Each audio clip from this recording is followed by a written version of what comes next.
ഓം ശ്രീ ഗുരുഭ്യോ നമ. രാമായണത്തെക്കുറിച്ച് അമ്മ ഇങ്ങനെ പറഞ്ഞു: മക്കളെ, രാമായണത്തിൽ രണ്ടു തരം ആളുകളെ കാണാം. ഞങ്ങളെപ്പോലെയാകൂ, ഞങ്ങളെപ്പോലെയാകില്ലേ എന്ന് പറയുന്ന രണ്ടു തരക്കാർ.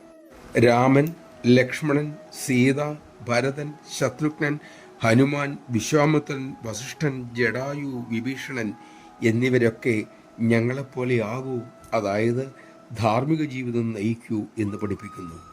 മന്ധര, കൈകേയി, ബാലി, രാവണൻ, കുംഭകർണൻ തുടങ്ങിയവരാകട്ടെ ഞങ്ങളെപ്പോലെയാകല്ലേ, ഞങ്ങളുടെ ഗതി നിങ്ങൾക്ക് വരും എന്ന് ചൂണ്ടിക്കാണിച്ചിരുന്നു.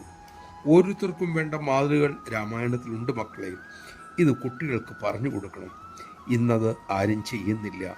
അതുകൊണ്ട് തന്നെ കംസന്മാരെ സൃഷ്ടിക്കുന്ന സംസ്കാരമാണ് ഇപ്പോൾ കാണുന്നത്. രാമനെയും വിശ്വാമിത്രനെയും ഹരിശ്ചന്ദ്രനെയും സൃഷ്ടിക്കണമെങ്കിൽ രാമായണം പോലുള്ളവ കുട്ടികൾക്ക് പറഞ്ഞു കൊടുക്കണം. സംസ്കാരം അവരിൽ ഉയർത്തണം. പരമശിവൻ പാർവതിക്ക് പറഞ്ഞു കൊടുത്തതുപോലെയാണ് രാമായണം നമുക്ക് നൽകിയിരിക്കുന്നത്. അതായത് കുടുംബനാഥൻ വീട്ടമ്മയ്ക്ക് പറഞ്ഞു കൊടുക്കുന്നത് പോലെ. ഇതുപോലെ അച്ഛനും അമ്മയും ഈശ്വര കാര്യങ്ങൾ ചർച്ച ചെയ്താൽ അത് കേട്ട് വളരുന്ന മക്കൾക്ക് സംസ്കാരം സ്വയമേവ ഉണ്ടാകും. ഏറ്റവും തിളക്കമാർന്ന ഒരു മഹത് വ്യക്തിത്വമാണ് രാമായണത്തിൽ ഹനുമാൻ. രാമകാര്യം കഴിഞ്ഞിട്ടേ അദ്ദേഹത്തിന് എന്തുമുള്ളൂ. ഉത്തമ ശിഷ്യൻ എന്ന് തന്നെ പറയാം.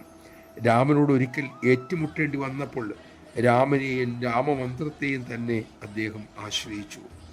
മാത്രമല്ല, മറ്റുള്ളവരെ കൂടി രാമപാദങ്ങളിൽ എത്തിക്കുകയും ചെയ്തു. ഇതാണ് മക്കളെ ഒരു ശിഷ്യൻ്റെ പരമമായ ധർമ്മം. നമഃശിവായ.